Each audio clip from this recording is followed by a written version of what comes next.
Hi everybody, it's David Fleming here from the Toronto Realty Group, and welcome back to this week's Pick 5.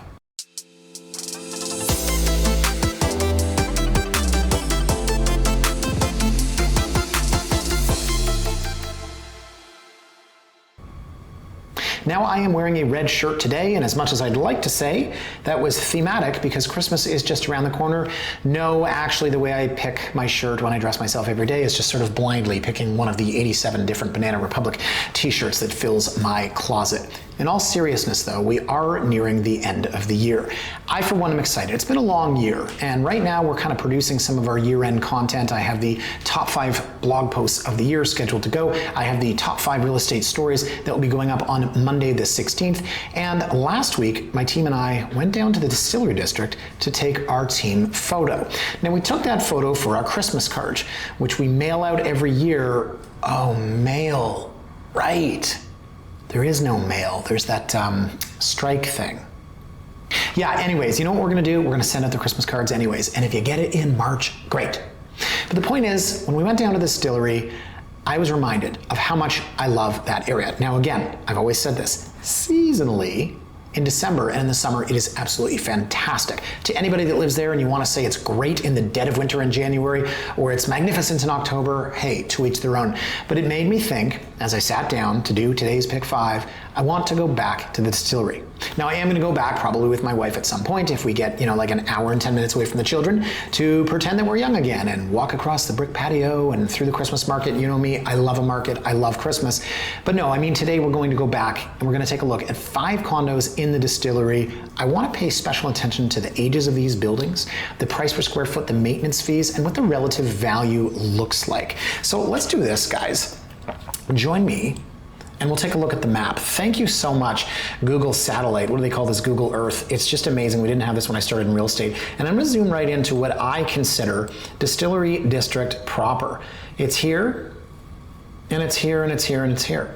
Now the irony is, if you look right here, 80 Mill Street, and one of the buildings we're gonna look at today is 80 Mill Street, 70 and 80 Mill. I sold to a client in here, I think honestly 2008, and it was a parking lot. And I said, guys, one day that view will be gone, and here we are in 2024, and the view is still there for now. One of the units we're gonna look at today, you can see the view is just about gone. Now, if you go over here, you can see Rolling Mills and Cooperage, and you can see Tannery. This we're gonna call Corktown. We're gonna call this not the Distillery District, this is the Canary District. No, what we're looking at is here, and I love this because you can zoom in, and I'm gonna get really nostalgic here, and I'm gonna show you that yes, the red brick path. We went down here the other day, and I guess because it was 8:30 in the morning, I was a little bit salty, and I looked at Chris and I said, this is literally the only nice area of the city of Toronto. But sometimes it is. Tank House Lane, right? Walk down here, I believe right here is where they have that heart that's made of all the different locks my kids always want to play with.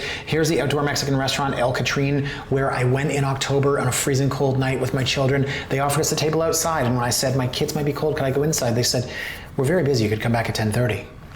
Somebody that doesn't have children. Of course, they were busy, they don't need me. So we went down the street and we went to the Mill Street Brew Pub, where I can eat food without waiting. I'm not a foodie, right? I'm always like, who waits for 2 hours? Because they put a dollop of something on your plate, or they use plate as a verb. It plates well. We can take pictures and put it on Instagram. So there's a lot of great restaurants in the area, all jokes aside. Cluny Bistro. Over here, we had a Christmas party here once before. Which is the one down this lane? Oh, this one right here. Actually, that's the back end, I believe, of the restaurant I just mentioned. And when you walk down here, literally I'm a visual thinker, I can picture it. There's a chocolate place I take my kids to. There's one of those over here as well. There's a store over here where we bought Christmas ornaments. There's just so much, oh my God, and the theater. I went in here once with my wife and all her friends and their kids, and my daughter was the only one to be scared of the people that were acting out. But to be honest, I was scared of them, and I think I was like 40 at the time. So there's so much to do in this Distillery District. I love this area, again, seasonally, but there's only so many places to live.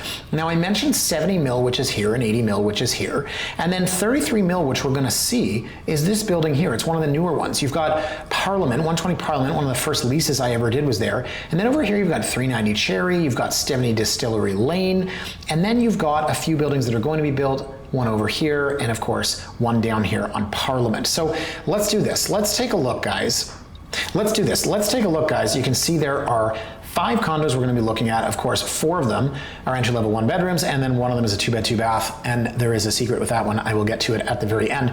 But we'll start here with 80 mil. As I mentioned, we'd be looking at a unit here, and this one, yes, as you can see, it does face north, so we're going to have an obstructed view. Now, this building was built in 2002, and when I sold my first unit there in 08, 09, something like that, it was still a relatively new-ish building. I look at this now and I think, geez, 2002, it's 20 years old, but price-wise, it's a pretty good place for price per square foot basis. $500,000, and you don't see it here, but I looked this up, it is exactly 500 square feet, so that is exactly $1,000 a square foot. Now the maintenance fees, look here, water's included, heat's included, hydro's included, central air. It includes everything, and the maintenance fees are 95 cents a square foot. Now they put a note here, great layout with extremely low fees that include all utilities cost. I would not say that 95 cents a square is low. I would say 95 cents a square is slightly above average, but it includes all the utilities. So again, from the standpoint of a first-time buyer that is on a budget, that's pretty good. Now, as we continue to look at the other buildings, you'll notice that fees for newer buildings are actually higher than established buildings, and it should not work that way. So again, what I love about this here, see this facade here, right? They've built up and over an old heritage building. Some of the buildings in here date back as much as 140 years. So 80 mil, 70 mil, as I said, brother and sister buildings, if you will. Let's get through. You can see here, right? This was the original portion of the heritage building, and then you get into the unit, and as I said, 500 square feet. It's a square plan. There's really no wasted square footage. I go back to my first condo, and I think I ate at my coffee table every night. I was a single guy in my mid-20s. I don't necessarily know that you're going to have room for a dining table in here. They have squeezed one in, which I'll show you in a minute. But there you can see the obstructed view, right? That is facing north, and that's the parking lot that was there forever. And all the folks that bought in this building said, yeah, one day that'll be gone, but for now it's pretty good. So again, the Han Solo, you can see maybe this is a young bachelor, not unlike myself back in the day. There you go, 4-person table. Now the kitchen's not open concept. Yeah, you know, geez, for 500 square feet, I prefer it was all open. And again, this teeny little den situation here, right? So let's get a sense of our floor plan. Go back, okay? This is the den, this is the front hallway, but the kitchen is actually over here. You would expect the kitchen to be in here when you walk in. So when I say not open concept, yeah, it's adjacent to the living space, but again, it's that kind of old world, I don't want to say a closet kitchen, I don't know what the term is for it, but to be honest, it does kind of feel like, you know, maybe your grandmother's apartment back in the day. So that's a mirror, not to be confused with a window. Again, counters are pretty basic. Most of these finishes are original. These stainless steel appliances would be new. It's fully functional. It's just not open concept. See what I mean? It's like, it feels like a walk-in closet kitchen, if you will. So there's the bedroom, not a ton of storage. We had to put stuff up here. I want to see if there's a closet in here. Does not look like it. You've got a little patio. You can see there the building being built immediately north. So no, I don't see a closet in here. I just see these 2 cabinets, and there you go. Again, walk back out to your living. You've got your full-size washer dryer. Not much to write home about there. And that's it. Now we've got photos of the hallway. That's not a great photo. I wonder how they took this though. Is that a drone or did somebody fly? So probably not the best picture showing that you've got a building being built right in your face. We're facing east here. And as I said, right, over a long enough time horizon, this thing was always going to have an obstructed view facing north. So this is a pretty basic common area. This definitely feels its age. Again, basic gym, everything kind of feels its age. So yeah, I mean, look, it's the Distillery, it's entry level. From a location standpoint, as I said, it's literally right across the street. If we look on our Google Maps, this is the 2 buildings, 70 and 80 Mill, and this is the main entrance to Mill Street. So location is A++.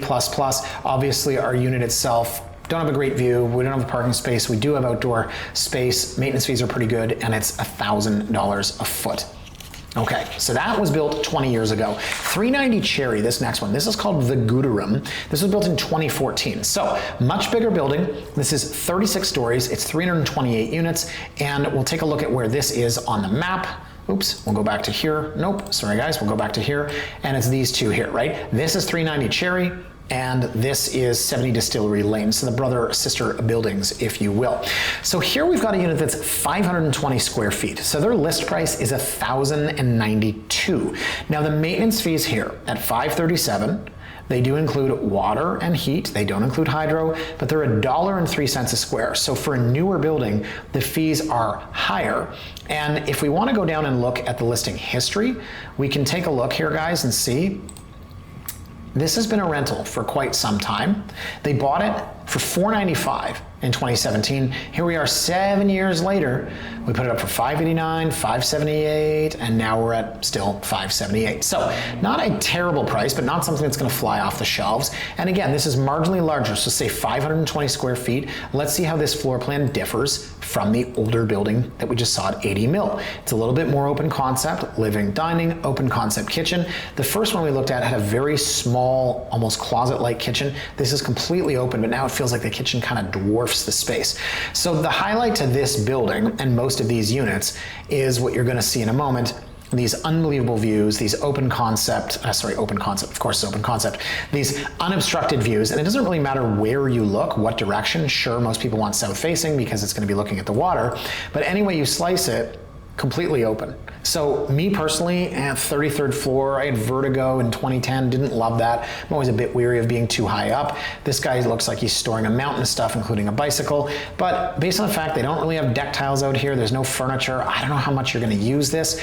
I went on a listing presentation in this building a long time ago, and it was so windy that while we were there, the wind blew under those IKEA deck tiles and whisked a few away, and the seller sat there so calmly, and then I looked, and it was kind of like this Jenga kind of situation where a bunch of them were missing, and he goes, yeah, they tend to fly away. So anyways, don't quote me on this for the whole building, he told me it's exceptionally windy and he doesn't use the space. I look at this and I say, unbeatable view, really great outdoor space, really nice square footage, but again, you know, you're paying for that like any other feature. So here's the lobby, pretty cool. They've got this old barrel theme. Of course, it is the distillery after all. Here's some of the common elements. So not too many photos of this one. You can see the gym, you can see the pool. The amenities are amazing, and this, of course, blows Mill Street, 80 and 70 Mill Street out of the water. There's your hot tub. There's your pool. This is a building where you are paying for that view, you are paying for the new factor, you're certainly paying for the amenities, but you're paying a heck of a lot more. This is listed at $568. You get an extra 20 square feet, but it's $68,000 more than the one that we just looked at. So here's the floor plan. Looks pretty much like what we saw in there. Big open concept, living, dining, kitchen, all one room. Bedroom at least has a closet, the last one didn't. 503 square feet. They lied in the old listing, they said 520. So this is actually more expensive. That's interesting. Why would they have done that? Humor me here, guys, because I'm dying to know. You're gonna do this live with me. We're gonna get an update. You ready for this? So we're gonna go 568,000 divided by 503. It's actually $1,129 a square foot, not $1,092. And now we'll say our fees are $537.89 divided by 503. Now the fees are even higher at $1.07 per square foot. So shame on me for not seeing the floor plan that was here, but shame on these guys for saying that it was 520 square feet. Okay, so the next one here, guys, is going to be the sister building, which is 70 Distillery Lane. Now, this is called Clear Spirit. The first one was called Gooderham. It's two very comparable buildings. I don't think that they are, you know, the same in any way, but because they are basically, let's go back to our map here, right? Because they're basically, okay, one here and one, we basically call them the sister buildings. So built at a different time. This is 2013 built. The one we just looked at was 2014 built. This is 43 stories. The other one that we looked at was 36 stories. There's really no difference between the two of them. There shouldn't be from a price per square foot standpoint, but this is a 569,000 square foot unit, and it is 524 square feet. Hopefully it doesn't have a floor plan that proves me wrong. And this is listed for $1,086 per square foot. So 18th floor, this one's facing south. Let's see how the view is different. And let's see again here how obviously the floor plan is different. So a bit of that kind of living, dining, kitchen all in one. They don't have the island, which makes it feel like this is just a big walkthrough. And then right here you can see that again, it's really missing an island. If you wanted to put a dining room table, some people do that, 4-person dining, and it feels like you're in your kitchen. But hey, you're in downtown Toronto, you're in a 500 something square foot unit, you could do worse. Now the key to this one is going to be that view. So let me just click through some really crummy photos first. You can start to see the view. Big bathroom. Okay, here we go. These photos are so bad. Oh, these photos just get worse and worse. Oh, good. Here we go. Okay, so what's this going to be here? I'll take condos for 1,000, Alex. More than likely, anytime you see any hole in the ground, or you really see, any vacant piece of land, it's going to be a condo of some sort, but it's only a matter of time before this view is gone. Regardless, it's the 18th floor, and this will be gone too, and you can see there's a condo over here, and this is the Portlands, which is or should be completely redeveloped over the years. And there you can see, if you really want to crane your head, CN Tower view. I wonder if they marketed that. But you also, of course, have not only the Gardner to see, but also the trains. So if you're a light sleeper, 18th floor, how high up are you? How many trains are going by? That's something you might want to consider. And like the last building, this one has awesome amenities as well. Here's our pool, right? Here's our party room. Here's our gym. Everything's top notch. We've got a pool table, ping pong table, yoga studio. It's pretty nice. It's very windy. This is what I was talking about. Yes. See how romantic this is? The only place in Toronto that's nice. That's what I said the other day when we were there. So what more to say about this? I don't see a big difference between 70 Distillery and 390 Cherry. From price per square foot standpoint, age of building, amenities, style, it really comes down to, do you want to pay for a water view? Do you want to pay for all of the amenities? Do you want something that's brand new? Or do you want a value building like the one that I showed you at 70 mil? Of course, you could also get a value building, and I can't believe I'm going to say this is a value building, with 33 mil. So 33 mil, as I mentioned, is here. Now see this triangle here? You've probably driven by this many times. There are units in this little triangle. It's 5 stories and it makes for some really awkward spaces, but I've seen that model unit many times. You can see here is the pool outside. That used to be a pretty aggressive social scene back in the day. This building came out in 2009. I literally remember being there in 2009 and I felt like I was in Jersey Shore. It was just a lot of people that were oiled up with like barbed wire tattoos and lower back tattoos. I think I've done that bit before. So let's zoom in here just because we can. And can you see the pool? Yes, you can. And then this is really cool. This is some guy's terrace. So imagine you have the terrace associated with a unit on the 6th floor that happens to overlook the entire pool scene. Let me say again, the first time I ever went and looked at the pool scene, I also looked up and saw a good number of bros leaning on the railing, putting out the vibe and just kind of checking it all out. Now that was a long time ago, 15 years. As I said, 2009, this was built. This is a 33-story, 380 unit building. This unit's 579. It's 575 square feet. That's only $1,006 a square. So the last 2 units that we looked at, they're newer 2013 and 2014 buildings. They were what, 1,100 and 1,086 a square. You go back to the first one we saw, it was 1,000 a square. That almost feels overpriced considering that this is only 1,006 a square. Now the fees here are decent, 82 cents a square. And you can see here the view. So pretty good, but if we were to consider where the last building was, it was way further east. So when you have something that's built kind of in and around here, you're still gonna have this view that's clear, at least for the time being. So I like this floor plan. I actually kind of like this unit. I mean, you're up at 579. It's a commitment, right, for a 1-bedroom. It didn't used to be, but based on the stuff that you can get for closer to 500, but it looks like you've got a 9-foot ceiling. It's got kind of the soft loft vibe, floor to ceiling windows, open concept, great view. You've got a balcony, and there, you've got a den. So it's got that little extra something. And again, kitchens aren't huge, so you have to put a pantry in here. Bathroom is pretty much is what it is. And then we're going back to looks like some older photos. I'm not sure if these are from previous listings or not. But yeah, this was the building I was talking about. It's further east. So your view is going to be over this here. Whereas here, our view is going to be, well, pretty much of the water for the time being. And again, crane your neck and you can see the CN Tower. So this one's sold conditionally. I'm not surprised because it's a good unit. It's been on the market 60 days. But as I've mentioned in a lot of Pick 5s and other blogs this year, yeah, it's taking a lot longer to sell units. This is that pool that I mentioned that was the scene back in the day. I wonder if you can flip it around. No, you can't flip it around and see where that terrace was that I mentioned. So here we can see the gym, right? It's not as new as the 2013, 2014 buildings, but certainly not as old as the ones at Mill. So great building. Last one I'm going to show you, and this was just to kind of flush it out. There weren't 5 different 1-bedrooms, so I wanted to show you this. This is 33 Parliament. 33 Parliament, where is that? It's the Good. Yes, it's the Good. 33 Parliament. This is in here.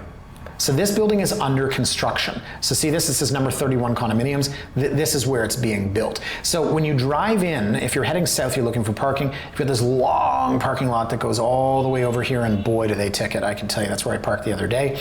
And then you've got, there was a venue here, it's called Airship 37, maybe it is or not. We looked at that for our wedding back in 2010. I believe they're like, you have to bring your own stove. Don't quote me on that. This could be called, you know, like the Johnson Grill or something, I don't know. But I believe there was a venue here we looked at. I have seen other weddings and such here, so not sure what's gonna happen with this, but a long enough time horizon where you do see, and again here parking lot, although this is Green P, usually a long enough time horizon, any privately owned parking lot becomes a condo. So the good is in and around here, and the good, here we have a second floor unit at $899,900, that's 621 square feet. So let's do this, guys. Let's get out our calculator.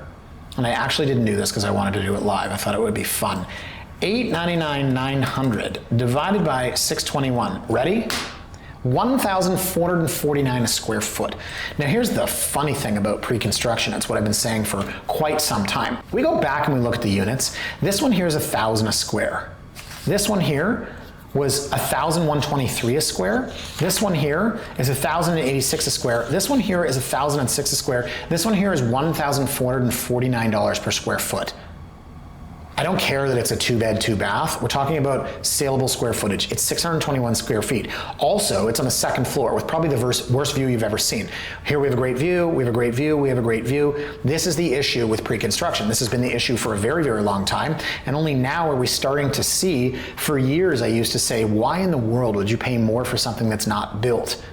Because maybe I can sell it down the line for more. It just made absolutely no sense to me. I've been saying this on my blog since basically I started in 2007, and now we're seeing, this is obviously one of the developer-owned units, the last few units that are left in the building. They probably sold this thing out, I don't know, in 2021, 2022, but yeah, I don't know what's gonna happen here. Let's take a look at the photos, but I don't think any of these are gonna sell. Nice shape to it, right? It's a nice look. You know, artist renderings, okay. So I'm paying $14.49 a square to live in an artist rendering, right? That's the other building that I mentioned. So here would be, over here, that would be the pool for 33 mil. This is, what is that, 120 Parliament? And then down here, right, the good, except not so much. There you go.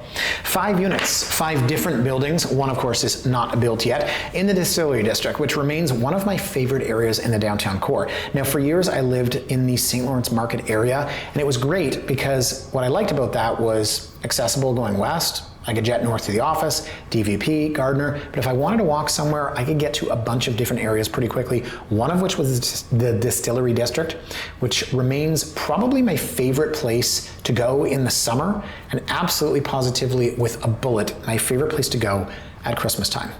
Folks, thank you so much for watching this week and for watching every week on Pick 5. That's it for me for this year. I'll be back next year with some new content, probably starting the week of January 6th, as I expect to see the market pick up pretty quickly. We have an interest rate cut scheduled by the Bank of Canada on December 11th, one more likely coming on January 29th. So when I start blogging early next year, whether it's on Toronto Realty blog, podcast through Last Honest Realtor, or of course Pick 5 here, there's gonna be a lot of talk about the market upcoming, what I think is going to happen. If for some reason you need more of a fill on that, feel free to check out the blogs this week and the podcast where I'll be running down the top real estate stories of the year. That's it for me, guys. Have a fantastic weekend. Very Merry Christmas, Happy Holiday, safe and Happy New Year's. We'll see you next week, which is next year. Bye for now.